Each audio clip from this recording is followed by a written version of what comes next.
Stocks, bonds, ETFs, straight out of downtown Chicago. This is Zach's Market Edge. Welcome to Zach's Market Edge, the podcast about investing in your life. I'm your host, Tracy Reinick, and I'm going solo this week to talk about the secret weapon of long-term stock investors. Some of you may guess what it is. It is, of course, dollar cost averaging. Now, while we're having this sell-off in the stock market here in 2022, I'm sure many of you are hearing all about dollar cost averaging, or you're just hearing people say, don't stop putting money into your 401k or your IRA. Keep funding it every month, even if it keeps going down, because this is the time to be buying, right? I keep hearing this. I even heard it on the radio this morning. I hear it on TV. I hear it on Twitter. People keep talking about it. But we now have the S&P 500 down over 20% and the NASDAQ down 30%. So it does kind of make some sense, right? You're getting those indexes on sale, if that's what you were dollar cost averaging in, or, every month into some kind of long-term account. But there are really two different kinds of dollar cost averaging, and I don't really put them in the same category. So the first one is the indexes, and the second one is individual stocks. So the indexes are kind of what we were just talking about, right? That's what most people tend to put their money in like a 401k or an IRA. You just, put it into the major indexes. You might have like a small cap fund, a mid cap. You might have an S&P or a NASDAQ type of fund in there. And those are relatively easy because you were already putting it in every month before the downturn. So if you're not really paying that much attention to it, you just kind of keep doing it during the downturn. So you are automatically dollar cost averaging on those indexes. And those indexes, I feel it's a little bit easier to dollar cost average those because at some point, the indexes are going to turn around because it's a basket of stocks. In case of the S&P 500, it's literally 500 stocks in there, and it's going to move higher, or at least it has over the last, 75 to 100 years. Ultimately, the major indexes have risen as earnings of those companies have risen. So that's something to keep in mind. But over even a relatively long period of 10 years, sometimes the indexes don't go anywhere either. So if you put $10,000 in the S&P 500 in 2000, that was at the, near the peak of the stock market after the dot-com boom, then by 10 years later in 2010, that index was actually worth less. And I tried to find these articles because this is all anyone was writing about and talking about in 2010, because it was like a 10-year anniversary type of article. And it was, 10 years after the top of the dot-com boom and that huge bull market. And it was something like 10,000 invested in 2000 was worth like $9,600 by 2010. And don't forget, we did have the massive sell-off in 2008, 2009 in there too, which also kept it depressed, even though it did hit new highs in 2007. So that was a secular bear market where the index really just doesn't go anywhere. Even if it hits the high, it doesn't hold it and, trends back down. So there were all these articles talking about how terrible stocks were as an investment because the 10,000 then was worth like $9,600 10 years later. But how many people really bought $10,000 worth on that exact day in 2000 and never bought again for 10 years? Sure, there may be a very small percentage, very, very small. But most of us, again, are putting new money into the market and dollar cost averaging in some way, unless, we're well into retirement or something, and then we're not. But all the rest of us we are dollar cost averaging or even just putting some money into work every couple of years, or, just randomly. Let's just put it that way. But we're not just doing one and done. That is somewhat rare. So I always kind of hated those articles from that year. But what has it done since 2010? The S&P 500 is up big in the last 10 years off of that level. So if you move out even further from 2000 into 2020, for instance, just before the pandemic hit, so that 20-year period, you were doing quite well on your initial 10,000. But even if you had dollar cost average during all that time period, you were also doing well because the S&P 500 kept hitting new all-time highs in the last decade. So dollar cost averaging can work very good in the indexes over the longer periods of time. And it even can work if you're doing it in that shorter period, because ultimately the index is gonna bottom at some point. The index in the early 2000s, the S&P 500 and the NASDAQ, both bottomed by 2003, and then went on to make the new highs, at least with the S&P 500 in 2007. So again, if you were dollar cost averaging during all those down years and you did get lucky and bought like at those real lows there, you were doing quite well by 2010. So that's why it works with the indexes. So even if it's flat for 10 years or down slightly, I think it was down like 4% over that 10-year time period or something like that. So that's why everybody was like, stocks are worthless, they don't go anywhere.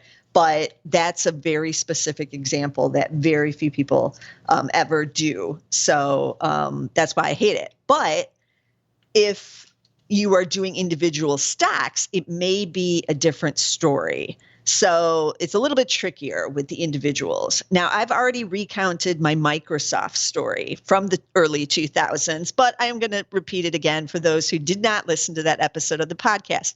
And I don't mind repeating it, even though it's a sad tale for me at that time.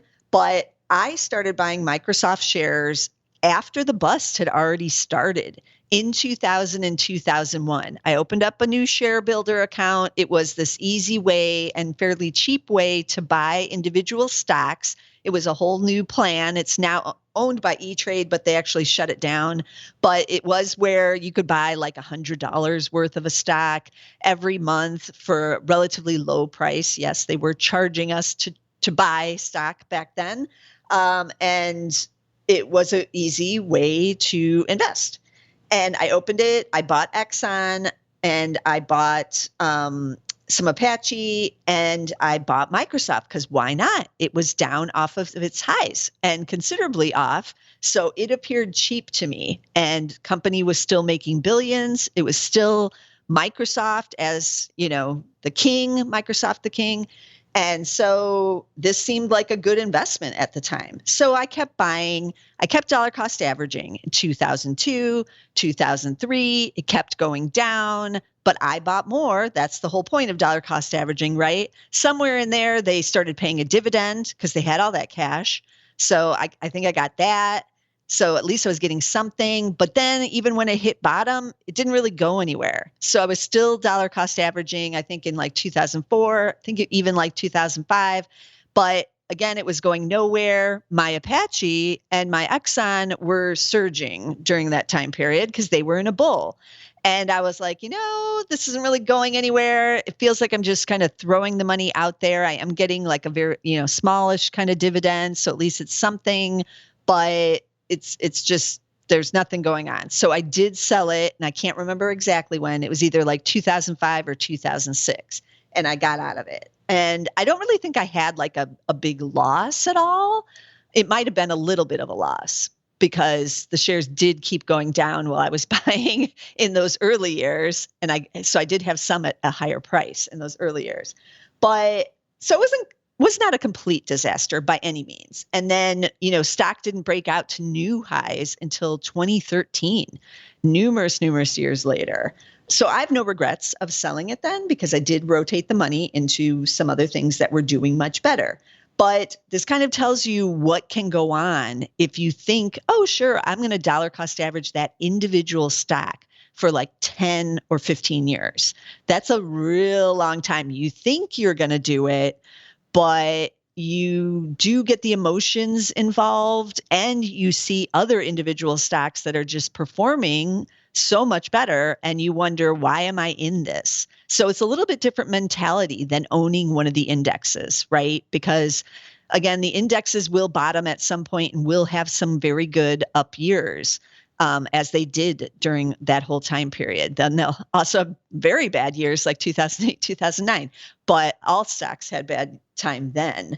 But you're eventually going to, see it rise a bit there, over those years. But it's not always the same with an individual stock. I mean, you may never get back to the highs like a stock like Cisco, where that came down big and then kind of sat there and basically hasn't really done much or gone anywhere for another, 15 years. So over 20 years with Cisco of basically not going anywhere. And then there's the companies that maybe won't survive. Now, there are the extreme examples like pets.com. It went IPO and then it was like out of business within like 18 months or something. And it's, delisted and bye all the money you put into that one. But even some other, bigger companies that weren't quite as speculative had a rough go of it in that time period, and especially during the Great Recession, that took out some companies then too. So I don't like dollar cost averaging as much in individual stocks that have blown up big, like we're seeing now. Because when the trend changes from like growth to value, it could actually be a better decision to completely go in a new direction of the growth instead of trying to, oh, it's getting cheaper and following it down, chasing it down like I did with Microsoft. I could have just put the Microsoft money into the Exxon or the Apache, which were running the opposite direction at that time, right? They were in the bull and Microsoft was the one in the bear. So you also own, if it's a big cap company that you're thinking of doing the dollar cost averaging in, like a Microsoft or, a Meta or Apple, you're going to own those big caps in an S&P 500 or NASDAQ anyways. So you're going to capture the upside on those. But dollar cost averaging into a company, say like Etsy or Shopify, I mean, they're in a lot of the indexes as well, obviously, but they're not like a huge percentage of one of those indexes. So, some of those feel very much to me like Microsoft in 2000, 2001 here, where these were the big winners. This is the name everybody was in. Some fortunes were made, but now they've come way down. They appear to be values, but the trend has changed. They're still good businesses. They're still making money, but they may take a while to regain, their former glory or even the momentum. And so that's why it's reminding me of the Microsoft time. And, some of those have not yet probably even hit their bottoms. And then they may do what Microsoft and some of the others did when they hit their bottoms in like 2003. And that was basically go nowhere. Like even Amazon didn't go anywhere until like 2009 or something. Then it started to move higher quite a bit and then break out. So I know you're all sitting there, oh, I can wait 4, 5, 6 years for it to start moving. But what if it doesn't move? What if it's a Cisco instead of an Amazon? These are the issues with dollar cost averaging in the former hot stocks. So dollar cost average in the indexes, that will pay off. But be careful in these former winners. Don't look as much to dollar cost average in the growth, but you may want a dollar cost average in the value, even as those are on the rise, like I did with Exxon and Apache early in those years. Both of those up through 2008 turned out to be a very good trade for me. So I thought I'd take a look at a few Zacks number one ranks. That means they also have rising earnings estimates. And some of the ones on this list that I just did a quick screen on Zacks.com for these stocks. And a lot of them, they're cheap, but they're Zacks number ones because I did want the cheapness. but they're in the hotter areas, right? So Microsoft is not one of the stocks on here, but it is going to be energy. Some retailers, actually, some home builders still have rising earnings estimates, but that might not be for long. There's auto retailers on there. There's some of the nurse and doctor staffing companies are on there, and some other health kind of related companies are on there. So these are all the stocks that may be in the other trend, the value trend. And these are the ones that, you may want a dollar cost average into, especially if this sell-off continues, because in a major sell-off, all stocks are hit. Even energy will have its pullbacks. And those can be very good buying opportunities if you're dollar cost averaging on those pullbacks and getting it a little bit cheaper on some of those buys.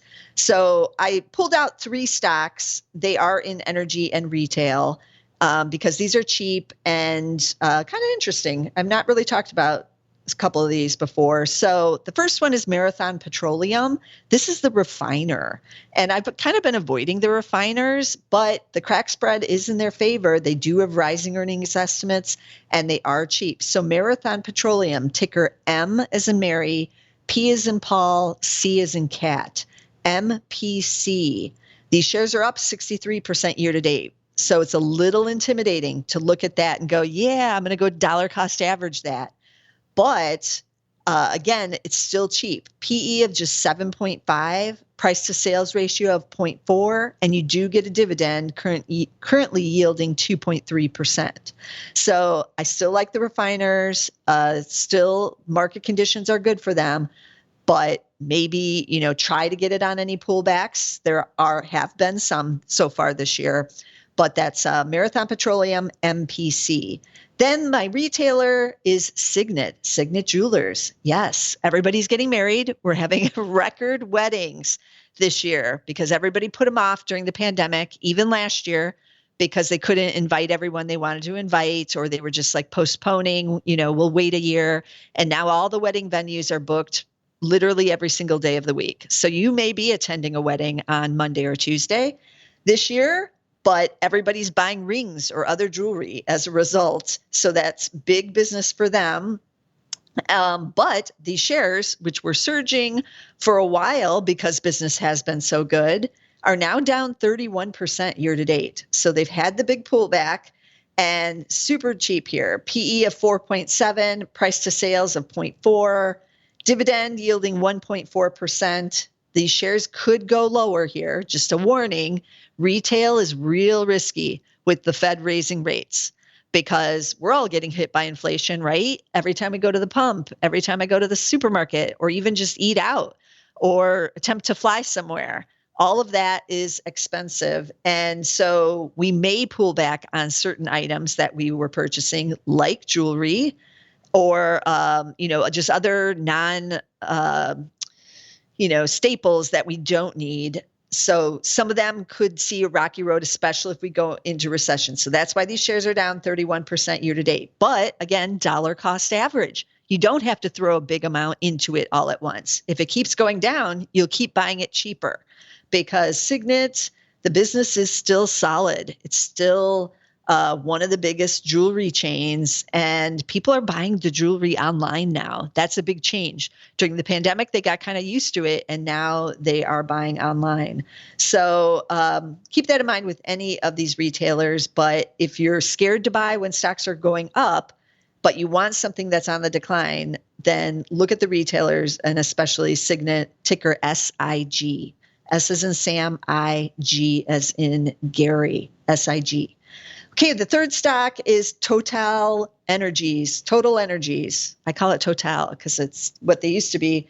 But Total Energies, TTE, they are a French oil, big oil, basically, French big oil. So their competition is Exxon and Chevron, BP, and they pay the big dividend, yielding 5% right now. But these shares are only up 13.5% year to date. I don't know if that's because it's foreign. They're worried about Europe, with the Ukraine war and all of that going on over there. People a little reluctant to buy foreign oil companies. But Total's one of the big guys, and it's cheap now. PE 4.7, price to sales of 0.6.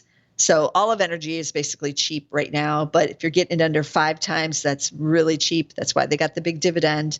So this is not a bad one, too, to dollar cost average if you're looking for a dividend and you want energy. And big oil means they do it all, the gas stations, refining, chemicals probably, and Total. The reason they are now called Total Energies is because they are, moving into the clean energy area and renewables and all of that as well. So that's a different business than Marathon Petroleum, which is just the refining. And that's, U.S. based is Marathon. So Total is TTE. T as in Tom, T as in Tom, E as in Edward. Okay, so there are a lot of other stocks on that list. It's not a bad time to be looking at the Zacks #1 ranks. If you have Zacks Premium, you can look at them anytime you wish. And if not, we do have a Bull of the Day article always on the front of Zacks.com. And there's numerous other articles that are also like, the top, the 5 #1 ranked value stocks to buy now. We have a lot of those articles too on Zacks.com. It's ZACKS.com. So go over there, check out those Bull of the Days. You can even look in the archives and check out the old ones. But the Bull of the Day is usually a Zacks #1 rank, although I've occasionally had one that I've written where it's been a #1 and then whoops, the next day, suddenly it's like a #2 or a #3, but that's okay because there's something good going on there with those earnings estimates. If it's a Zacks #1 rank, and the rank can change daily, remember, so that can get changed quite quickly on you. So it's a good idea to check those earnings estimates as well if you can on Zacks.com and see, which ones are rising. But the screening for the #1 ranks, you need Zacks Premium or listen to this podcast because I'm always bringing you various different ranks on the podcast. But let me recap the stocks again that we did talk about here. So there was Microsoft. And by the way, I still do own it again. I did buy it, I want to say 4 years ago now, 4, maybe 5. I think it was 4. It was pre-pandemic. I did dive back in there, even though I had a little bit of trepidation. But I still own it right here. I have not dollar cost average on Microsoft because I do think there's better places I could be dollar cost averaging right now, but I'm still holding it for right now. So that's Microsoft MSFT. We did mention Shopify. I never have bought that one, and I'm watching it, but again, I feel like it is in the category of a Microsoft. It's circa 2002 or 2003, where the shares may not go anywhere for quite a number of years. So Shopify, SHOP. And Etsy, one of my favorites, even before the pandemic, but it's come way down now. Still love the business, but all the good times from the pandemic are basically over. So it's going to get a little tougher on their business here, and it's not quite cheap enough for me to be interested. ETSY is the ticker there. Then we had the Zacks #1 ranks. We had Marathon Petroleum, MPC, Signet Jewelers, SIG, and Total Energies, TTE.